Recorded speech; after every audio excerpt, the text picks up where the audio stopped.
What does it say about a woman being a head of a country or as a president? A woman being the head of a country or a president, generally the role of men is to protect. Baiklah, insya-Allah pada hari ini kita akan bahas berkenaan isu kepimpinan wanita dalam negara. Baiklah, kepimpinan membawa maksud kepada kegiatan menggerakkan orang lain dengan kemampuan dan keahliannya masing-masing demi mencapai tujuan dan cita-cita bersama. Kepimpinan ini lahir dari proses internal, iaitu leadership from the inside out, yang membawa maksud kepada kejayaan seorang pemimpin berpaksikan kepada kepribadian dan ilmu pengetahuan yang dimilikinya. Hal ini didorong oleh sifat keinginan untuk melakukan perubahan dalam masyarakat. Firman Allah Subhanahu wa taala di dalam surah An-Naml ayat 23 yang membawa maksud, sesungguhnya aku, yakni Nabi Sulaiman alaihi salam, telah menjumpai seorang wanita iaitu Ratu Balqis yang memerintah mereka, dan dia dianugerahkan segala sesuatu serta mempunyai singgahsana yang besar. Berdasarkan firman ini jelas menunjukkan bahawa penglibatan wanita telah berlaku sejak zaman dahulu kala, bahkan sebelum pelantikan Rasulullah SAW menjadi Rasul. Bismillahirrahmanirrahim. Assalamualaikum warahmatullahi wabarakatuh. Baiklah, kita sambung kepada bidang kuasa wanita dalam siasat syariah. Bidang kuasa dalam siasat syariah boleh dibahagikan kepada dua. Yang pertama adalah al-wilayah al-ammah ataupun disebut sebagai wilayah ammah. Yang kedua adalah wilayah al-khassah ataupun disebut sebagai wilayah al-khassah. Wilayah ammah merujuk kepada penglibatan politik yang memberikan seseorang jawatan tertinggi dalam sebuah negara. Sebagai contohnya, jawatan khalifah, jawatan ketua hakim, jawatan ketua angkatan kerja, wazir ataupun menteri dan sebagainya. Secara ringkasnya, ruang lingkup wilayah ammah ini merujuk kepada tiga komponen utama dalam sebuah negara yang menjadi penggerak kepada sistem politik sebuah negara, iaitu bidang kuasa legislatif, bidang kuasa eksekutif dan bidang kuasa judisial. Legislatif adalah badan perundangan dalam negara yang mengubah undang-undang dalam negara. Eksekutif adalah kuasa pemerintah yang diberikan untuk mengubah dasar dan polisi sesebuah negara. Judisiari merujuk kepada badan kehakiman yang mengadili keadilan terhadap tindakan jenayah yang berlaku di dalam negara. Sebentar tadi, kita telah melihat bagaimanakah penglibatan wanita dalam aspek wilayah ammah. Maka, kali ini kita akan melihat pula bagaimana penglibatan wanita dalam wilayah khassah. Baiklah, sebelum tu, apakah yang dimaksudkan dengan wilayah khassah? Wilayah khassah ialah satu bidang kuasa ataupun bidang kerja yang khusus atau biasa bagi seseorang wanita untuk melaksanakannya. Dan ia boleh dilaksanakan kerana sifat tugas tersebut yang dekat dengan naluri kewanitaan. Baiklah, seterusnya penglibatan wanita dalam wilayah khassah ini juga adalah lebih sempit serta khusus, di mana ia dikategorikan sebagai penglibatan secara tidak langsung, di mana hanya melibatkan kepimpinan dan pentadbiran wanita dalam bidang kuasa yang terhad serta tidak melibatkan keputusan tertinggi kepada seluruh masyarakat. Oleh itu, penglibatan wanita dalam hal-hal ruang lingkup wilayah khassah ini adalah dibenarkan dalam Islam, dan rata-rata para ulama bersetuju dengan perkara ini, dan pada masa yang sama kebenaran ini perlu diselaraskan dengan etika-etika telah ditetapkan. Hak memegang jawatan ini juga berpandukan kepada dalil-dalil Al-Quran seperti firman Allah dalam surah At-Taubah ayat 71 yang bermaksud, dan orang-orang yang beriman, lelaki dan perempuan, sebahagian mereka menjadi penolong bagi sebahagian yang lain. Mereka menyuruh berbuat yang makruf dan mencegah dari yang mungkar, melaksanakan solat, menunaikan zakat dan taat kepada Allah dan Rasulnya. Mereka akan diberi rahmat oleh Allah. Sungguh Allah Maha Perkasa, Maha Bijaksana. Wanita sebagai pemimpin negara menurut perspektif hukum dan siasat. Isu wanita sebagai pemimpin negara menjadi suatu persoalan pada masa kini, sama ada wanita dibenarkan atau tidak dalam menjadi pemimpin sesebuah negara. Ada pandangan semasa yang menyatakan bahawa wanita tidak dibenarkan sama sekali untuk terlibat dalam urusan politik dalam apa jua keadaan sekalipun, kerana berpegang bahawa pentadbiran politik hanya boleh digalas oleh kaum lelaki.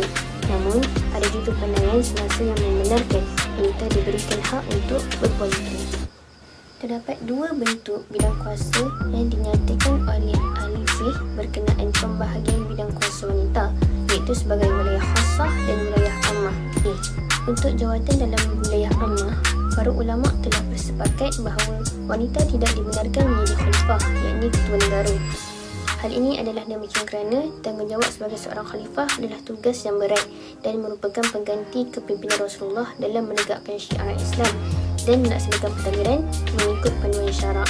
Jadi, jumhur ulama bersepakat bahawa tugas yang berat ini disyaratkan kepada pelantikan ketua negara dari kalangan kaum lelaki sahaja. Berdasarkan firman Allah dalam Al-Quran, maksudnya kaum lelaki itu adalah pemimpin kepada kaum wanita. Surah An-Nisa ayat 34. Untuk kategori wilayah khassah pula, terdapat perselisihan dalam kalangan para ulama, di mana ada dua perbezaan pandangan berkenaan hukum wanita menjawat jawatan menteri, sama ada dibenarkan ataupun tidak. Menurut pandangan yang pertama, iaitu antara pandangan yang dikemukakan oleh Al-Mawardi, wanita tidak dibenarkan menjawat jawatan menteri, khususnya yang melibatkan tugas dalam penggumbalan dasar dan keputusan negara. Hal ini kerana jawatan ini adalah tugas yang berperanan dalam membuat sesuatu keputusan untuk kemaslahatan seluruh rakyatnya. Untuk pandangan yang kedua pula, antaranya yang dikemukakan oleh Ibn Hal, wanita dibenarkan menjadi menteri ataupun menjawat jawatan lain selain khalifah kerana tiada dalil atau nas yang jelas menghalang wanita dalam penglibatan tersebut. Beliau menyatakan bahawa hadis yang diriwayatkan oleh Abu Bakrah hanya merujuk kepada jawatan ketua negara sahaja. Pandangan wanita dibenarkan menjawat jawatan selain menjadi menteri atau khalifah juga berpandukan kepada hadis Rasulullah SAW, yakni berkenaan kepimpinan yang melibatkan semua golongan tidak kira lelaki maupun perempuan, iaitu setiap dari kamu adalah pemimpin dan setiap pemimpin dipertanggungjawabkan ke atas mereka yang dipimpin. Kepimpinan wanita menurut pandangan Yusuf Al-Qaradawi. Yusuf Al-Qaradawi merupakan ulama kontemporari membenarkan wanita untuk menjadi menteri, malah beliau mengharuskan golongan wanita untuk terlibat dengan semua jawatan kepimpinan negara. Pandangan beliau ini menunjuk kepada kepimpinan dalam sistem yang sudah tidak lagi berasaskan sistem khalifah setelah berakhirnya tempoh pemerintahan anak Ataturk.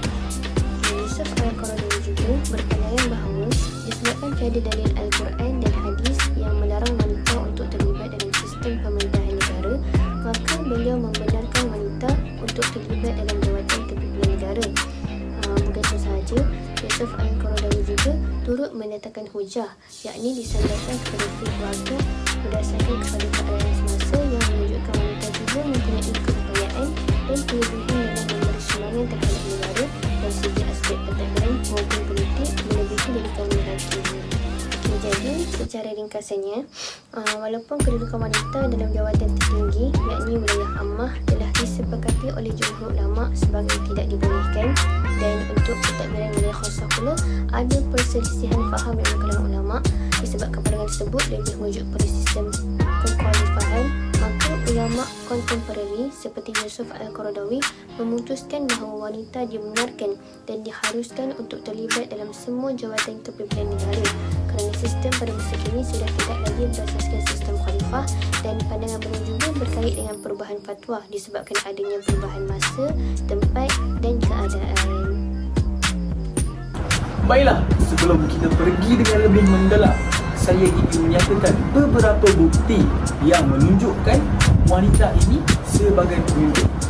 Yang pertama, Margaret Thatcher. Margaret Thatcher ini merupakan Perdana Menteri yang pertama bagi wanita di negara United Kingdom. Tempoh pemerintahannya yang lebih kurang 11 tahun itu dari tahun 1979 hingga 1990, dan beliau telah membuat ideologinya tersendiri, iaitu Thatcherism, di mana ia menekankan pasaran bebas dengan bantuan kerajaan dan pemotongan cukai.